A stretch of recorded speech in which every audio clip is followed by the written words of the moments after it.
Admiral Daejung stood on the bridge of his flagship, the Eternal Glory, watching the stars drift past on the main viewing screen. His fleet of 40 warships moved through the outer rim sector in perfect formation. This was routine patrol duty, the kind of mission that happened 1,000 times across Velkari space every day. Nothing ever happened out here in the empty void between star systems. The Velkari Empire had ruled this part of the galaxy for 300 years. Their ships were the most advanced, their weapons the most powerful, their soldiers the best trained.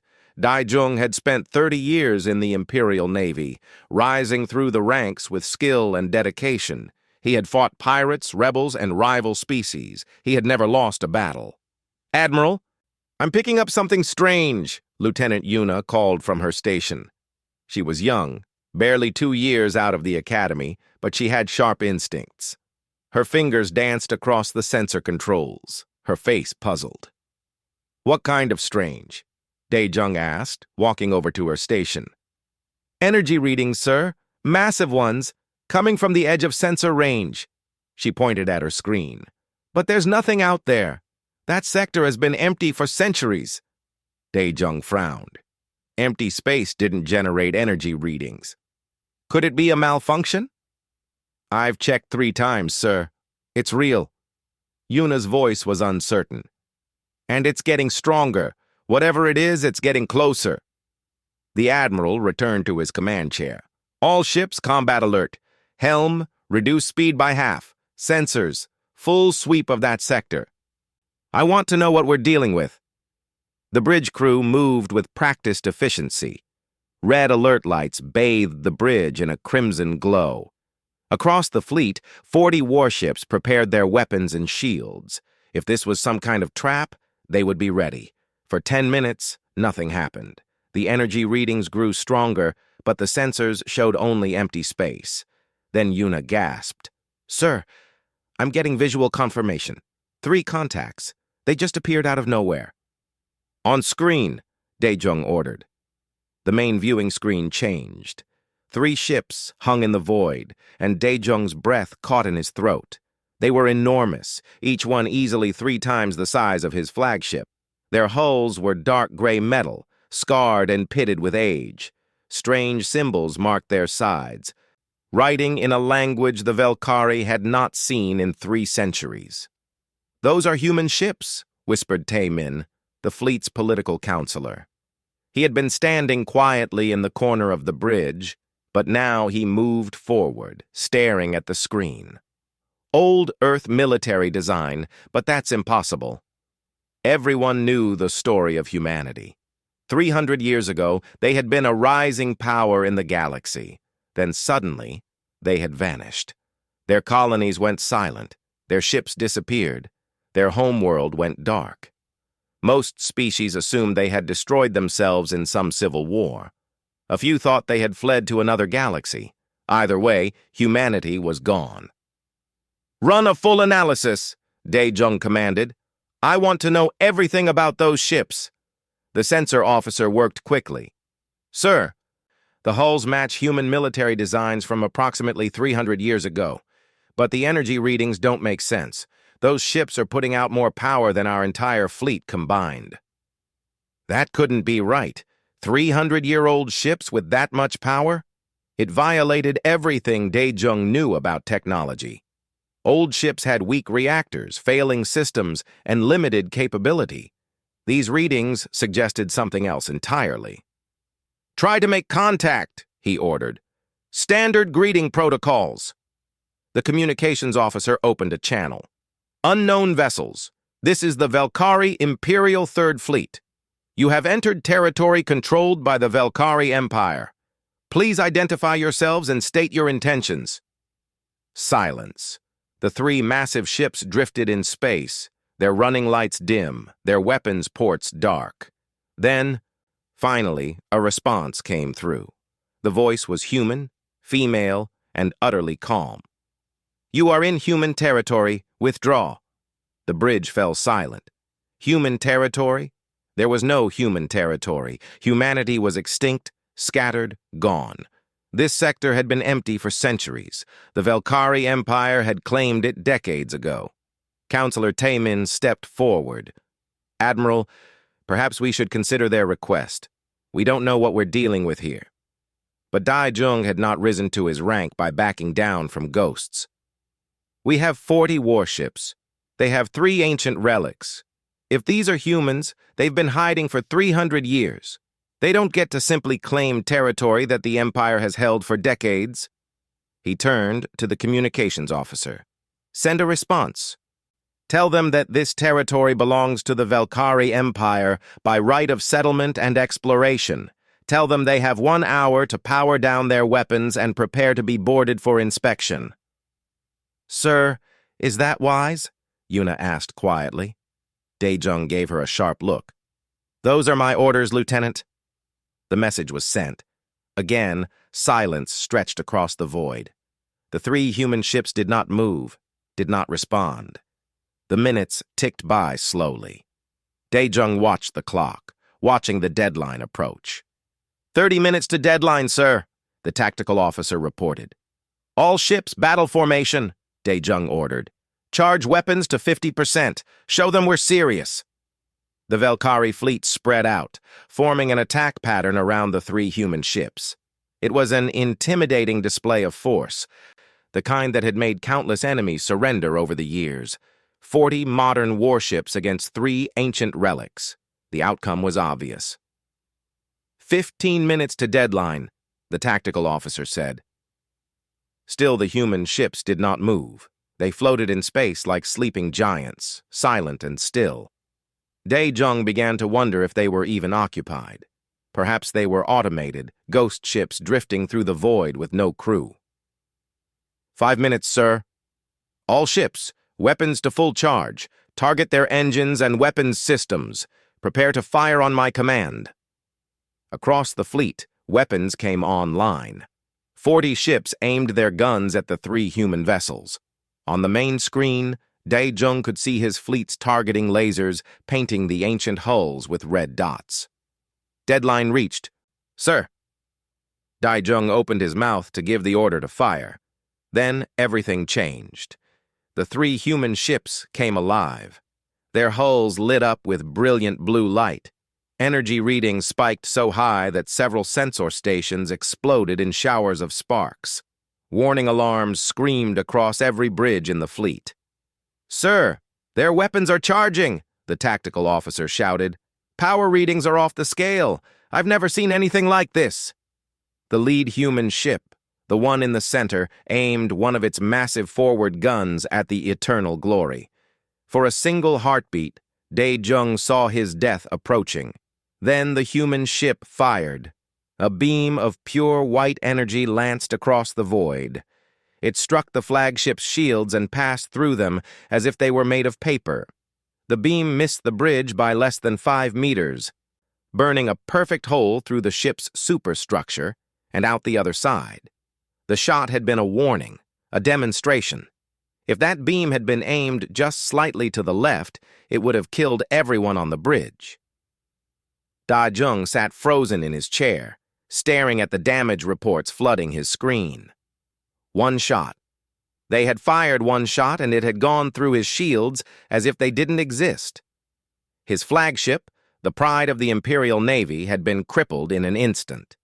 The human voice returned, still calm, still emotionless. "Withdraw. Now." This time, Admiral Dae-jung gave the order to retreat. Emperor Kyung-sik sat on his throne in the Grand Council chamber, listening to Admiral Dae-jung's report with growing disbelief. Around the circular room, dozens of military officers and political advisors whispered among themselves, their voices echoing off the marble walls. "You're telling me," the Emperor said slowly, "that 3 ancient human ships defeated your entire fleet without even trying?" Dae-jung stood at attention, his uniform immaculate despite the long journey back to the capital. "Not defeated, Your Majesty. They merely demonstrated their capability. 1 shot through our shields. If they had wanted to destroy us, we would all be dead." General Bora, the Empire's chief military commander, slammed her fist on the table. Impossible! No ship that old could have that kind of power. Your sensors must have malfunctioned. Or perhaps these humans simply got lucky with their one shot. With respect, General, I know what I saw, Daejung replied. Those ships were waiting for us. They wanted us to see what they could do. It was a message. A message? The Emperor leaned forward. What kind of message?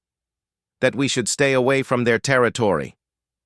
The council chamber erupted in laughter. General Bora's laugh was loudest of all. Their territory? Humanity has been gone for 300 years. They abandoned this galaxy. Whatever territory they once had is ours now by right of conquest and settlement. From a seat near the back of the chamber, an old man stood up. Dr. Sung Ho was the Empire's leading expert on ancient history and alien civilizations. He rarely spoke at council meetings, preferring to spend his time in libraries and archives. But now he cleared his throat loudly. Your Majesty, if I may speak? The Emperor nodded. Dr. Sung Ho, please share your thoughts. The old scholar walked to the center of the room, his steps slow and careful. I have spent 50 years studying human history. Before they vanished, humanity was known for two things. First, they never built anything halfway. Every human ship, every human weapon, every human structure was over-engineered to a degree that other species found wasteful. Second, humans were paranoid. They prepared for threats that didn't exist, built weapons against enemies they hadn't met, and planned for wars that never happened. What's your point? General Bora asked impatiently. My point, General, is that if humanity built ships 300 years ago that can effortlessly defeat our modern fleet, then we should be very, very careful. Those ships are warnings. The question is, what are they warning us about? The Emperor considered this. Do you believe these humans pose a threat to the Empire? Dr. Sung Ho hesitated. I believe we don't understand what we're dealing with. I recommend caution. But General Bora shook her head. Caution is for the weak. Your Majesty, this is an opportunity. These humans have technology far beyond our own. If we could capture even one of those ships, study it, learn from it, the Empire would become unstoppable. We could expand our territory, defeat our rivals, and secure our position for another 1,000 years. Murmurs of agreement rippled through the council. The Emperor's eyes gleamed with interest. An intriguing proposal, General, but Admiral Daejung's fleet couldn't defeat 3 ships. How do you propose we capture them? Numbers, Your Majesty. Admiral Daejung had 40 ships. I propose we send 200. No matter how powerful these ancient human vessels are, they cannot stand against overwhelming force. We will surround them, disable their engines, and board them. Simple, effective, and glorious for the Empire. Counselor Taemin, who had accompanied Daejung on the patrol, stood up. Your Majesty, I must object. We know nothing about these humans. We don't know where they've been, what they've been doing, or why they've returned. Attacking them could start a war we're not prepared to fight. Then what do you suggest? The Emperor asked. Diplomacy. Send a message. Ask to meet. Learn what they want. General Bora laughed again. And show weakness? No. The Velkari Empire does not ask permission to exist in its own territory. We take what we want, and we destroy anything that stands in our way. That is how we built this empire, and that is how we will keep it. The Emperor stood from his throne. The entire council fell silent. General Bora, you will assemble a fleet of 200 ships. You will capture or destroy these human vessels. Dr. Sung Ho, you will accompany the fleet as an advisor. I want those ships taken intact, if possible. Am I clear? Perfectly clear, Your Majesty, General Bora said with a smile. Dr. Sung Ho bowed his head, but said nothing. He knew his objections would be ignored. 3 weeks later, the largest Velkari fleet in 20 years assembled in orbit around the capital world. 200 warships, including 5 battleships, 30 cruisers, and 165 support vessels. It was a force that had previously been used to conquer entire star systems. General Bora stood on the bridge of her flagship, the Victorious, and gazed at the armada with pride. "All ships report ready for jump, General," her tactical officer reported. "Excellent. Set course for the Outer Rim sector. It's time to teach these ghosts a lesson about who rules this galaxy." The fleet jumped to faster-than-light travel, crossing the distance to the Outer Rim in 3 days. When they arrived, the 3 human ships were exactly where Admiral Dae Jung had reported them. They floated in space, silent and dark, as if waiting. "Deploy the fleet in attack formation," General Bora commanded. "Surround them completely. I want every gun in this fleet pointed at those ships. They will surrender, or they will die." The Valkyrie fleet spread out, forming a massive sphere around the 3 human vessels, 200 ships against 3.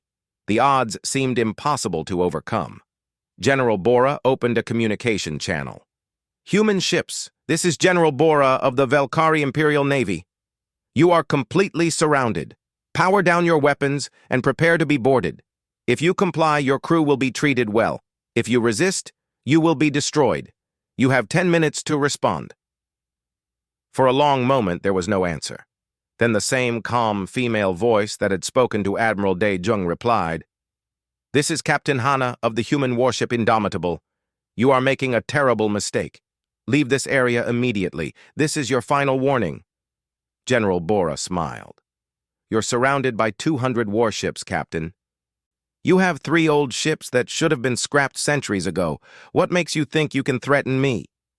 "Because," Captain Hana replied, "you don't understand what these ships were built to fight. Leave now while you still can." "Your time is up, human. All ships, prepare to fire. Target their engines and weapons. On my mark." Dr. Sung Ho, standing beside the general, spoke quietly. "General, please reconsider. Something feels wrong about this." "Be silent, old man," General Bora snapped. "All ships, fire!" 200 Valkyrie warships opened fire simultaneously, the void filled with weapons fire, missiles, and energy beams. It was the most concentrated attack the Valkyrie military had launched in decades. The entire fleet's firepower focused on 3 targets. The human ship's shields activated, glowing with that same brilliant blue light Admiral Dae Jung had described. The Valkyrie weapons struck the shields and simply stopped. Not deflected, not absorbed, just stopped. Every missile, every beam, every projectile hit those shields and ceased to exist. "What?" General Bora stared at her tactical display in shock. "That's not possible. Nothing can withstand that much firepower." "General," her sensor officer said, his voice shaking, "the human ships are powering up weapons, all 3 of them." The 3 human vessels came alive. Their hulls blazed with light. Gun ports opened along their sides, revealing weapons that had slept for 300 years. And then they began to fire. Captain Hana's Indomitable targeted the left flank of the Valkyrie formation. Its main guns fired rounds that moved at a significant fraction of light speed. Each round hit a Valkyrie ship and punched straight through it, continuing on to hit the ship behind and the ship behind that. One shot destroyed 3 ships. The second human ship, smaller and faster, launched thousands of missiles. But these weren't normal missiles. They moved with intelligence, dodging defensive fire, working together, hunting their targets. When they hit, they didn't explode. They burrowed into the Valkyrie ship's hulls and detonated inside, tearing the vessels apart from within. The third human ship fired beams of superheated plasma. Each beam could cut through 5 or 6 Valkyrie ships before dissipating. The plasma was so hot that ships didn't explode. They simply melted into glowing debris. The battle, if it could be called that, lasted less than 30 minutes. The Valkyrie fleet tried to fight back, tried to retreat, tried everything, but the human ships moved with impossible speed and precision. They knew exactly where each Valkyrie ship would be before it got there. Their weapons never missed. Their shields never failed. General Bora watched in horror as her fleet was systematically destroyed. Ship after ship disappeared from her tactical display. Desperate calls for help filled the communication channels. She had brought 200 ships to capture 3. Now she was watching 200 ships die. "General, we have to retreat," her tactical officer shouted. "All ships, emergency jump! Get out of here now!" Only 12 ships escaped. The Victorious was one of them, though it was badly damaged. 188 Valkyrie warships became debris, their crews lost, their power gone. As the survivors jumped away, Captain Hana's voice followed them one last time. "We tried to warn you. Take this message to your Emperor. Humanity did not return to fight you. We have bigger concerns. But if you force us to fight, you will lose. Every time." General Bora sat in her command chair, staring at nothing. Dr. Sung Ho stood beside her, his face sad, but not surprised. "What were those ships built to fight?" the general whispered. "What could possibly require that much power?" Dr. Sung Ho had no answer, but he suspected they would find out soon enough. The neutral station hung in space between Valkyrie and human territory, a small outpost built decades ago for trade negotiations with minor species. Now it would host the most important meeting in 300 years. Emperor Kyung-sik had not wanted to come personally, but General Bora's devastating defeat had left him no choice. The Empire was in chaos. News of the battle had spread across all Valkyrie worlds. Some planets were panicking, building shelters and hoarding supplies. Others were demanding war, calling the Emperor weak for seeking diplomacy. The military itself was fractured, with half the officers wanting revenge and the other half terrified of facing the humans again. Counselor Tae-min stood beside the Emperor in the station's meeting room. With them were Dr. Sung Ho and a young historian named Su Jin, who specialized in human culture. General Bora had refused to attend, claiming her injuries prevented travel. Everyone knew she was simply too ashamed to face the humans who had destroyed her fleet. The door at the far end of the room opened. A human walked in, and the Valkyrie delegation got their first look at humanity in 3 centuries.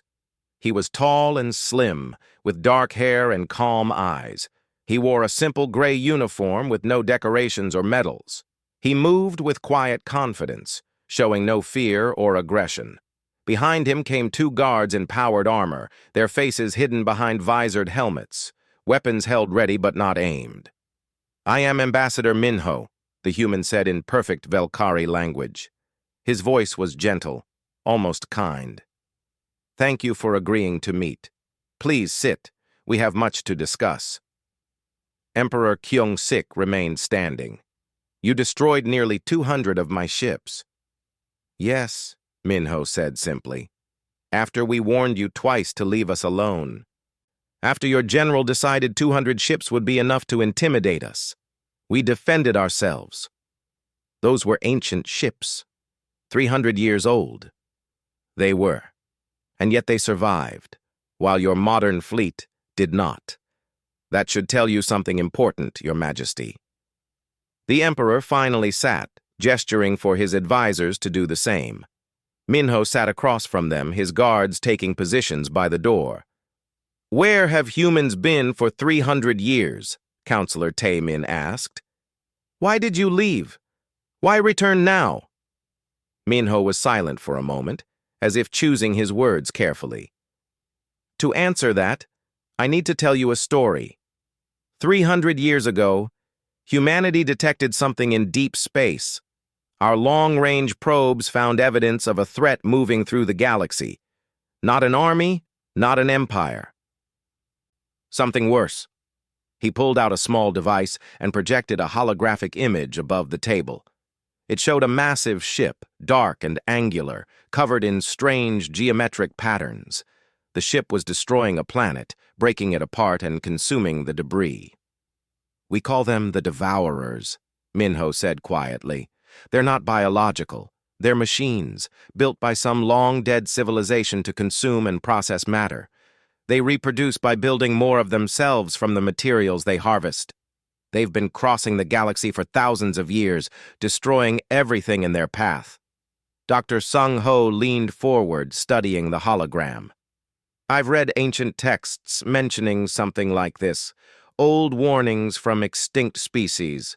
Most scholars thought they were myths. They're not myths, Minho said. They're very real. 300 years ago, humanity tried to warn the other species. We showed them our data, our projections. We told them the devourers were coming and that we needed to prepare. Do you know what happened? They didn't believe you, historian Su Jin said softly. Worse than that. They called us warmongers and paranoids. They said humans were using fake threats to justify building weapons and expanding our territory. Some species even threatened war if we didn't stop spreading panic. The galactic community rejected our warnings completely. Emperor Kyung-sik felt a cold chill run down his spine. So you left. We had a choice, Minho explained. Stay and watch the devourers eventually arrive, knowing we weren't strong enough to stop them and that no one would help us. Or leave secretly, build our strength in deep space, and prepare for the fight that was coming. We chose to leave.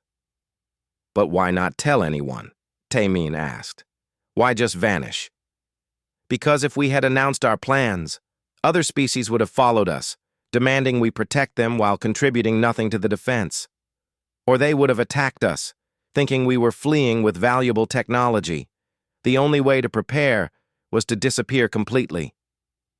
The hologram changed, showing images of massive shipyards, enormous weapons factories, and training facilities that stretched across entire moons. For 300 years, humanity has done nothing but prepare for war. We evacuated every human from known space. We built fleets of warships. We developed weapons that pushed the limits of physics. We trained every generation of our children to fight, not because we wanted to, but because we had to. Another image appeared. This time, it showed a battle in deep space. Human ships surrounded by thousands of devourer vessels, fighting desperately. 20 years ago, they found us. The devourers arrived at our outer defensive line, and the war began. We've been fighting them in deep space ever since, keeping them away from populated regions of the galaxy. The room was silent. Emperor Kyung-sik stared at the images, finally understanding the truth. Humanity hadn't fled in fear. They had left to become something strong enough to protect everyone. Those 3 ships you encountered, Minho continued, are automated scouts. We sent them back to check on the galaxy, to see if other species had advanced enough to help defend themselves. They found the Velkari Empire, wealthy and powerful, spread across dozens of star systems. We were pleased. We thought perhaps the galaxy had grown strong in our absence. But we attacked you, Dr. Sung Ho said.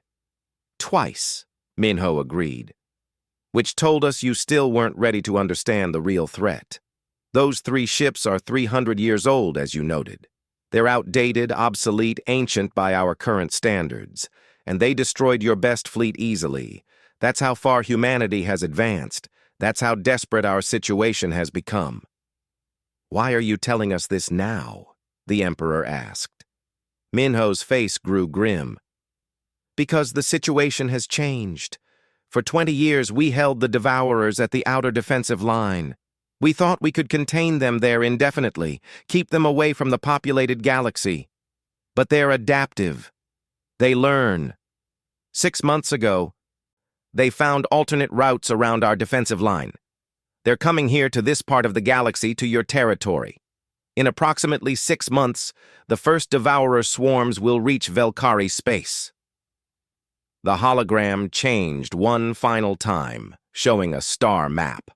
Red markers indicated devourer fleet positions, moving steadily toward Velkari territory like a spreading infection.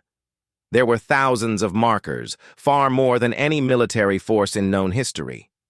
That's impossible, Emperor Kyung-sik whispered. Nothing could survive that many enemies. Humanity has been surviving it for 20 years, Minho said. But we can't fight everywhere at once. We need help. The Velkari Empire needs to prepare for war. Other species need to be warned and armed. The entire galaxy needs to unite, or the Devourers will consume everything. Counselor Taemin looked at the star map, his face pale. What do you need from us? Time, resources, and willingness to learn. We can help you upgrade your shields, improve your weapons, and train your soldiers. But you have to trust us. You have to accept that humanity left for a good reason, and that we're trying to save you. Why should we trust you? Emperor Kyung-sik asked. You destroyed our fleet. Because we didn't have to warn you at all, Minho replied. We could have stayed in deep space, let the Devourers come, and watched this part of the galaxy fall. But humanity didn't spend 300 years preparing just to save ourselves. We left to protect everyone, even the species who didn't believe us, even the ones who called us paranoid, because that's what humans do. We survive, and we help others survive too. Dr. Sung Ho stood up slowly. Your Majesty, I believe him. Everything I know about human history supports this story. They overprepare, they plan for distant threats, and they value life above all else. If humans say the Devourers are coming, then they're coming. Historian Su Jin nodded in agreement. The old human saying was, hope for the best, prepare for the worst. They always built their ships to fight enemies stronger than themselves. Now we know why. Emperor Kyung-sik looked at Ambassador Minho for a long moment. Pride told him to refuse, to insist the Velkari Empire could defend itself. But wisdom told him something different. He had seen what 3 ancient human ships could do. If those were obsolete, what could modern human forces accomplish? Show me, the Emperor said finally. Show me footage of your modern fleet fighting the Devourers. If what you say is true, I need to see it with my own eyes. Minho nodded slowly. He manipulated the hologram controls and new images appeared. A battle in deep space, dozens of human warships engaging thousands of Devourer vessels. The human ships were massive, bristling with weapons, moving with coordinated precision. They fought with desperate intensity, destroying hundreds of enemies but taking heavy damage in return. Ships exploded, hulls were torn apart, and crew members died in the frozen void. The battle was brutal, savage, and terrifying. It was the kind of war the Velkari Empire had never experienced, the kind of fight where victory meant simply surviving to fight again tomorrow. After 10 minutes of footage, Minho stopped the projection. This battle happened 3 weeks ago. We won, but barely. We lost 6 ships and 2,000 crew members, and this was just one battle. There are dozens happening every day, all along the defensive line. Emperor Kyung-sik's hands were shaking. How do we prepare for something like that? You start by believing it's real, Minho said. Then you start preparing, and you do it quickly, because the Devourers don't negotiate, don't retreat, and don't stop. They simply consume everything in their path. You have 6 months, Your Majesty. We can help you survive, but only if you accept our help. The Emperor looked at his advisors. Counselor Taemin nodded. Dr. Sung Ho nodded. Even young Su Jin nodded, her face set with determination. Then we accept, Emperor Kyung-sik said. Tell us what we need to do. Lieutenant Yuna stood in the hangar bay of a human military station, staring at the training schedule on her datapad with growing disbelief. She had volunteered to join the exchange program, thinking it would be an easy way to advance her career. Now she was starting to regret that decision. Is this schedule correct? She asked the human officer beside her. It says physical training at 0400 hours, combat drills until 0800, technical courses until 1200, tactical simulations until 1800, and weapons practice until 2200. Every single day for 3 months? The human officer, a tough-looking woman named Commander Ji-won, smiled slightly. That's the light schedule. Once you prove you can handle it, we move to the advanced program. What's the advanced program? Same schedule, but we add gravity increases, hostile environment exposure, and live fire exercises. Yuna looked around the hangar. 50 other Velkari officers had volunteered for the program, representing the best young talent in the Imperial Navy. They all looked as nervous as she felt. Beyond them, human soldiers went about their duties with casual efficiency. They moved differently than Velkari soldiers, with a hard edge that spoke of real combat experience. "Attention!" Commander G1 shouted. The hangar fell silent. "Welcome to Training Station Gamma. For the next 3 months, you will learn how humans prepare for war. This will not be easy. You will be exhausted, frustrated, and pushed beyond your limits. Some of you will quit. That's fine. We only want those who are serious about survival. Your first lesson begins now. Follow me." The group followed Commander G1 through the station's corridors. Yuna noticed immediately how different everything looked. Velkari ships were decorated with art, polish, and pride. Human ships were purely functional. Every wall was reinforced metal. Every doorway had emergency seals. Every corridor had weapon storage. This station wasn't built to look impressive. It was built to survive.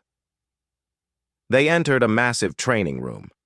At the center stood Captain Hana, commander of the Indomitable.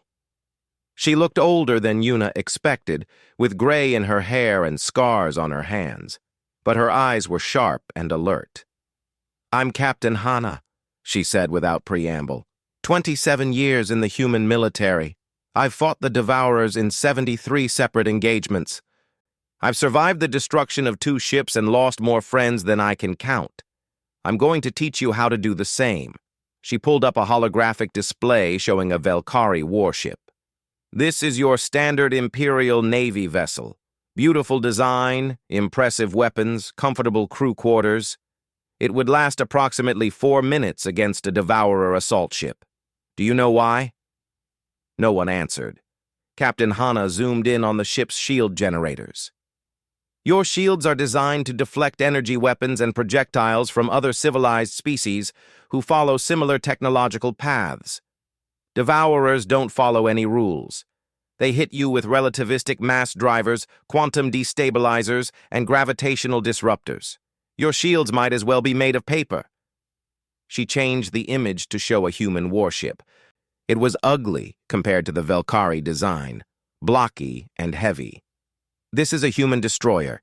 It's slower than your ships, less maneuverable, and uses 50% more fuel. It's also 30 times more likely to survive a Devourer attack." "Do you know why?" Yuna raised her hand. "Redundancy?" "Correct. Every critical system has 5 backups. Hull plating is 3 times thicker than standard. Shield generators are buried deep inside the ship with multiple layers of armor. If a human ship loses power, engines, weapons, and half the crew, it can still fight. Because we don't plan to win easily. We plan to survive when everything goes wrong." For the next 3 months, Yuna learned what that meant in practice. The training was brutal. Human soldiers expected perfection in every drill, no matter how tired or hurt the trainees were. They practiced emergency repairs while the room was depressurized, simulating hull breaches. They ran combat drills in rotating sections, simulating ship damage. They practiced shooting weapons with failing power supplies, navigating with broken sensors, and treating wounded crew with limited medical supplies. The worst part was the philosophy behind it all. Velkari military doctrine focused on quick, decisive victories. Hit hard, win fast, minimize casualties. Human military doctrine assumed everything would go wrong. Ships would be damaged, weapons would fail, crew members would die, and victory would require fighting through impossible odds with whatever resources remained. "We don't teach honor here," Captain Hana told them during one particularly difficult session. "We don't teach glory or pride. We teach survival. Because the Devourers don't care about your honor. They will destroy you if you give them the chance. Your job is to deny them that chance no matter what it takes." Meanwhile, the alliance was expanding. Emperor Kyongsik had announced the truth to his empire, explaining the Devourer threat. and the need to work with humanity. The reaction had been mixed.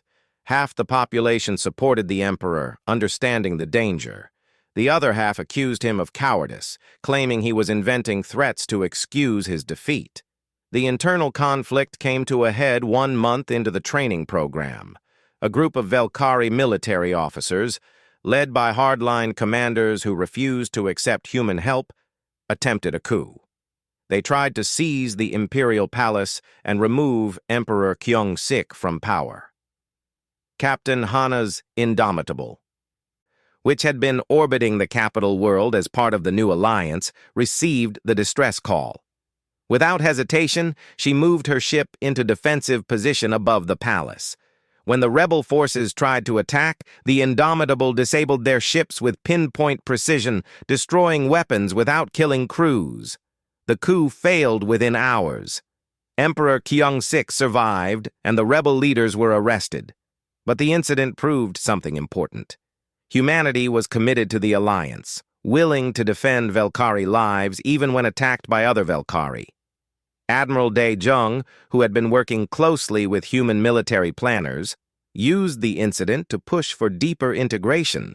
He organized joint training exercises between human and Velkhari fleets, combining the mobility of Velkhari ships with the durability of human vessels.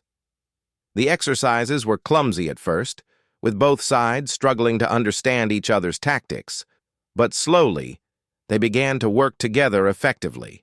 Dr. Sung-ho and his team of scientists collaborated with human engineers to upgrade Velkhari shields. The new design couldn't match human defensive capabilities, but it was significantly better than before.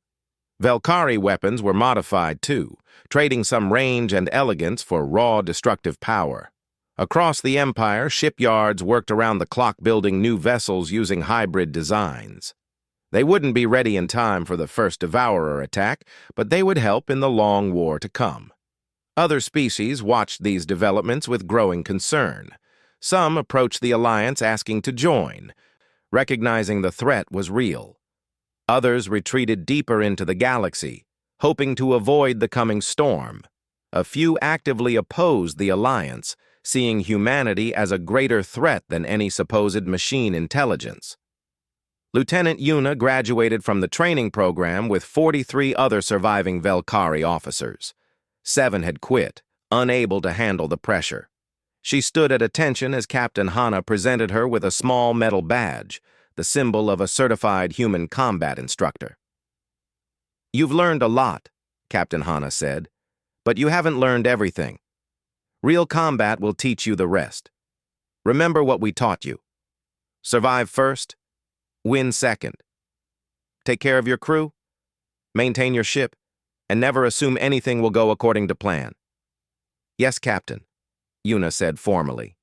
Then, more quietly, she added, "Thank you for saving our Emperor, for helping us prepare." Captain Hana's expression softened slightly. "We're in this together now. When the Devourers come, they won't distinguish between humans and Velkhari. They'll try to kill us all. Our only chance is to stand united." 1 week before the projected arrival of the first Devourer swarm, Admiral Dae-jung held a strategy meeting aboard his flagship. Captain Hana attended, along with Ambassador Minho and Counselor Tae-min. They reviewed defensive positions, fleet assignments, and evacuation plans for border worlds. "We have 300 Velkhari ships and 100 human vessels positioned along the border," Admiral Dae-jung reported. "It's not enough to stop a full swarm, but it should be enough to slow them down and protect the colony worlds." "What are our biggest weaknesses?" Minho asked. "Experience," Dae-jung admitted. "Most of our crews have never faced anything like this. Training helps, but it's not the same as real combat."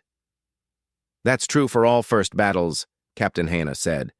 "The key is to support each other, communicate clearly, and focus on the mission. Save as many lives as possible, protect the colonies, and don't try to be heroes." Counselor Tae-min looked at the tactical display, showing the projected path of the Devourer swarm. "They're targeting Taejin Prime first, 8 million people on that colony. Then that's where we make our stand," Admiral Daejung said firmly.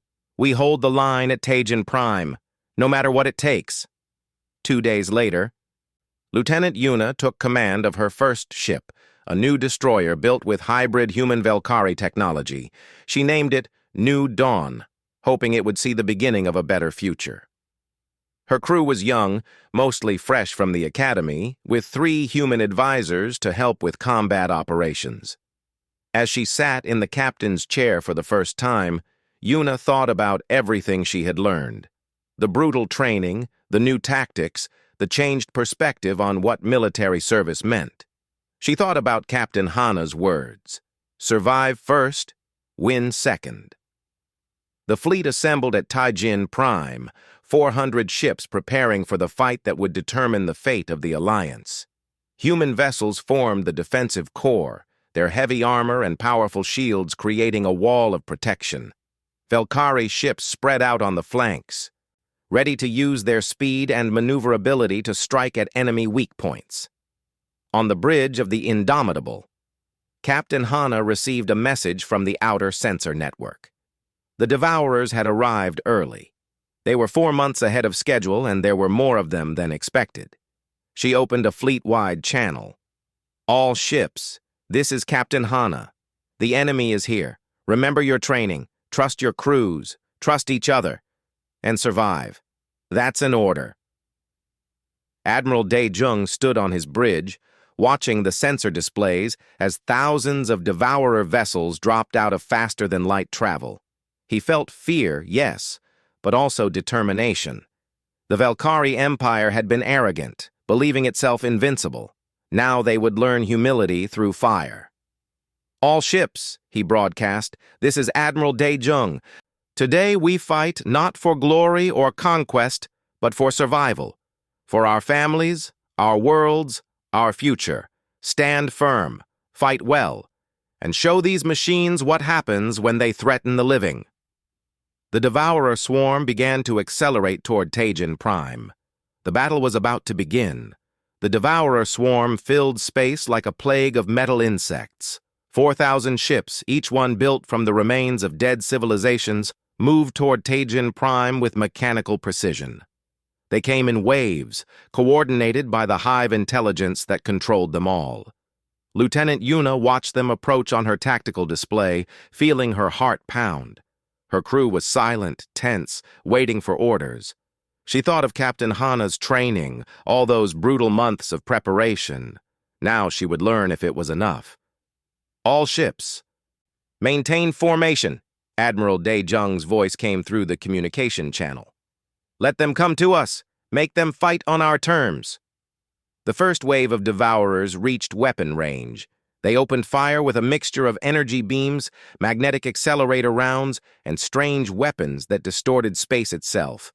The human ships took the brunt of the attack, their shields flaring bright as they absorbed the punishment. Several Valkyrie ships tried to dodge, using their superior speed, but the Devourer weapons tracked them perfectly. "Return fire!" Yuna ordered. Her ship's weapons blazed to life, sending streams of plasma toward the enemy. Around her, 400 Allied ships unleashed everything they had.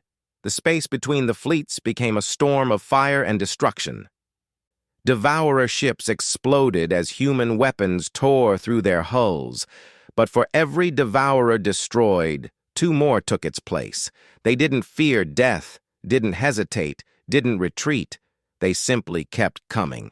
Captain Hana's Indomitable stood at the center of the formation, its ancient hull absorbing attacks that would have vaporized normal ships. She coordinated the human vessels with practiced efficiency, directing their fire to create overlapping fields of destruction. "Valkyrie ships, use your mobility," she broadcast. "Don't try to match their firepower. Hit them from angles, then move before they can target you." Admiral Daejung implemented her advice immediately, ordering his faster ships to adopt hit-and-run tactics. The Valkyrie vessels swept along the flanks of the Devourer formation, firing quick bursts before darting away. It was working, but barely. The Devourers were adapting, predicting the attack patterns and adjusting their defenses. An hour into the battle, the Allied fleet had destroyed 300 Devourer ships. But they had lost 40 vessels of their own, most of them Velkari. The colonists on Tejin Prime watched from their planet, seeing the flashes of battle in orbit, knowing their lives depended on ships holding the line. Then the Devourers changed tactics. A massive vessel, larger than any seen before, pushed its way to the front of their formation. It was 10 times bigger than a normal Devourer ship, bristling with weapons and covered in heavy armor. "Sensor analysis," Admiral Dae Jung demanded. "What is that thing?" "It's charging some kind of weapon, sir," his tactical officer reported. "Power readings are incredible. I think it's targeting the planet." Captain Hana saw it too. A planet-killer weapon designed to crack worlds open and harvest their resources. If that weapon fired, 8 million people would die, and the colony would become raw material for more Devourer ships. "All ships, concentrate fire on that large vessel," she ordered. "We have to stop it from firing." Every Allied ship turned their weapons toward the massive Devourer. Hundreds of missiles and energy beams struck its hull, but its shields held. The weapon continued charging, building power for a strike that would end the battle in an instant. Emperor Kyung-sik, monitoring the battle from his command center on the capital world, saw what was happening. He had ships in reserve, held back in case the battle went poorly. Now he made his decision. "Send the reserve fleet," he ordered Counselor Tae-min. "All of it. I won't let those people die to protect my throne." The reserve fleet, another 100 Velkari ships, jumped into battle. They emerged from faster-than-light travel directly between the Planet Killer and Tejin Prime, forming a wall of ships willing to sacrifice themselves to protect the colony. The Planet Killer fired. A beam of pure destructive energy lanced toward the planet. The reserve fleet took the hit, their shields flaring and failing, their hulls melting under the impossible heat. 50 ships died in seconds. But they bought time. Lieutenant Yuna, seeing the sacrifice, made her own decision. "Helm, full speed toward that planet killer. Weapons, load everything we have into the torpedo tubes. We're going to ram it." "Captain, that's suicide!" her first officer protested. "That's an order!" Yuna snapped. "If we don't stop that weapon, millions die. Get ready!" Her ship, the New Dawn, accelerated toward the massive Devourer vessel. Other ships followed her example, a dozen Velkari destroyers charging straight at the enemy. The Devourers fired at them, destroying ship after ship. The New Dawn took multiple hits, shields failing, hull breaching, but Yuna kept her course steady. 50 meters from impact, she launched every torpedo her ship carried. The explosives struck the Planet Killer's weapon port, detonating in a chain reaction. Then the New Dawn rammed into the wound, its drive core set to overload. The explosion was massive. The Planet Killer broke apart, its weapon system destroyed. Yuna had just enough time to order her crew to the escape pods before the blast consumed her ship. She watched her bridge disintegrate around her, thinking she had done her duty. Then a human rescue ship appeared, its tractor beam catching her escape pod at the last moment. She survived along with most of her crew, but her ship was gone, sacrificed to save millions. Captain Hana saw the Planet Killer's destruction and felt grim satisfaction. But the battle wasn't over. 3,000 Devourer ships remained, and the Allied fleet was down to 300 vessels. They couldn't win this fight with conventional tactics. "Admiral Dae Jung," she broadcast on a secure channel. "We need the heavy support, now." "Agreed," Dae Jung replied. "I'm sending the signal." Deep in space, beyond the battle, 5 enormous human warships received the call. These were the Retribution-class dreadnoughts, the most powerful vessels humanity had ever built. Each one was 10 kilometers long, carrying weapons that had taken 300 years to develop. They had been held back, waiting to see if they were truly needed. Now they would join the fight. Admiral Jin Woo, commander of the human military's core fleet, stood on the bridge of the lead dreadnought. He was older than Captain Hana, a veteran of countless battles against the Devourers. His ship was named Humanity's Will, and it was about to show the galaxy what 3 centuries of preparation had created. "All dreadnoughts, jump to combat zone," he ordered. "Let's end this." 5 massive warships appeared in the middle of the battle. The Velkari fleet stared in shock at the sheer size of them. The Devourers immediately recognized the threat and redirected all their forces toward the dreadnoughts. "Open fire," Admiral Jinwoo said calmly. The dreadnoughts unleashed weapons that defied normal physics. Gravitational disruptors twisted space, crushing Devourer ships like paper. Quantum torpedoes phased through shields and detonated inside enemy hulls. Plasma lances, each one drawing power from a ship-mounted fusion reactor, cut through dozens of targets at once. In 10 minutes, the dreadnoughts destroyed 1,000 Devourer ships. The enemy swarm tried to overwhelm them with numbers, but the human vessels were built to survive exactly this scenario. Their shields rotated through multiple frequencies, adapting faster than the Devourers could compensate. Their armor was layered with materials designed to absorb every kind of energy, but even the dreadnoughts weren't invincible. The Devourers concentrated their entire remaining force on humanity's will, hitting it from every angle. The massive ship's shields began to fail under the sustained assault. "Admiral, we're losing forward shields," the tactical officer reported.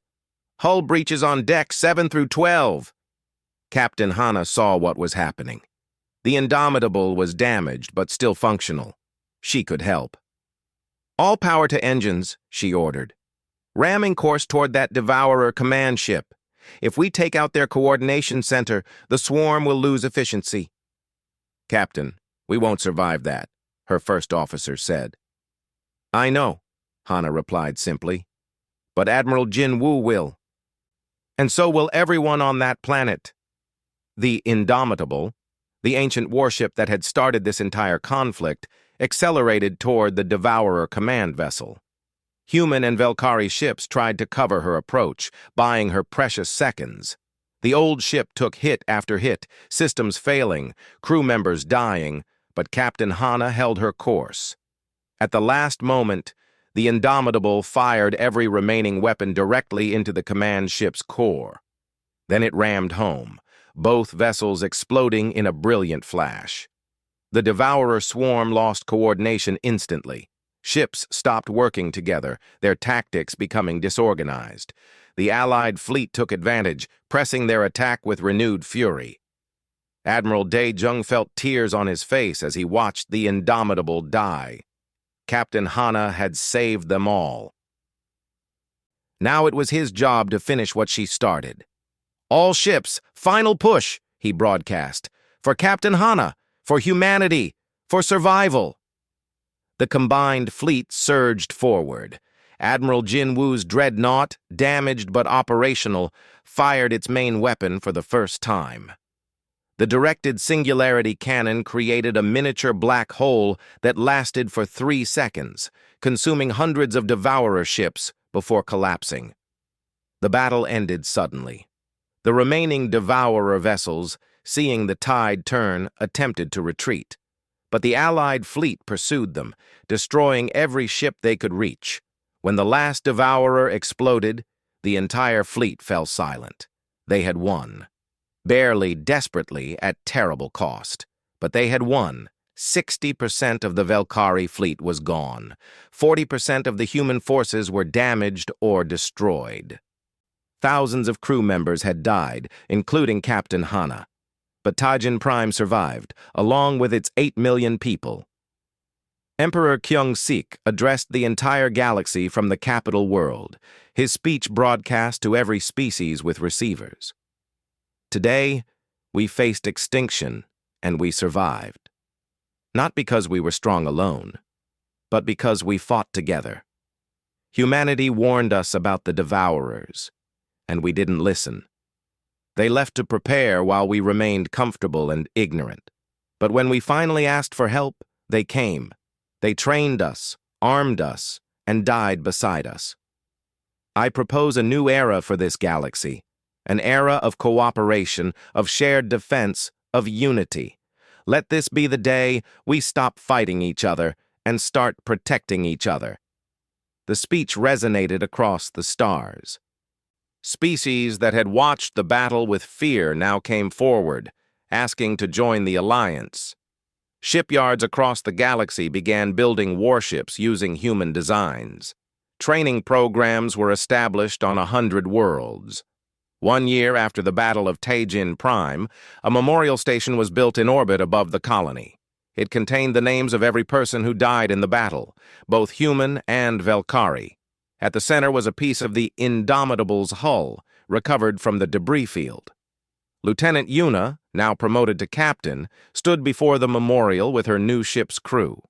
She had been given command of a hybrid destroyer, built with the best of both human and Velkari technology. The ship was named Captain Hana, in honor of the woman who had taught her what it meant to survive. "She told me something during training," Yuna said to her crew. "She said humanity didn't build their warships because they loved war. They built them because they loved life. Everything we do, every sacrifice we make, is to protect the people who can't protect themselves. Remember that. When the next battle comes, and it will come, remember why we fight." Admiral Daejung, now in charge of the combined military forces, met with Admiral Jin Woo to review defensive preparations. The Battle of Tajin Prime had been only the beginning. The Devourers would return in greater numbers, attacking different sectors, probing for weaknesses. But the galaxy was preparing. Humanity had returned, bringing with them weapons built over 3 centuries of paranoid planning. And this time, they weren't alone. The Velkari Empire had shed its arrogance, learning humility through fire. Other species were joining, contributing their own unique strengths to the alliance. Dr. Sung Ho, working with human scientists, published a comprehensive history of what had happened. The truth spread across the galaxy. Humanity hadn't fled in fear. They had left to become strong enough to save everyone. Ambassador Minho stood on a viewing platform, watching the massive defensive network humanity had built. Thousands of ships, millions of soldiers, defensive stations around every populated world. It still might not be enough. The Devourers were vast, ancient, and relentless. But for the first time in 300 years, humanity wasn't fighting alone. And that made all the difference. The ancient human warships that had started the conflict were being retired from combat duty. They would become training vessels, teaching new generations of soldiers from every species how to fight, survive, and protect each other. The war wasn't over. It might never be over. But the galaxy had learned an important lesson. Unity was stronger than pride. Preparation was wiser than arrogance. And sometimes, the things you fear the most turn out to be the allies you need the most. Humanity had returned, not to conquer, but to save. And the galaxy, finally understanding, welcomed them home.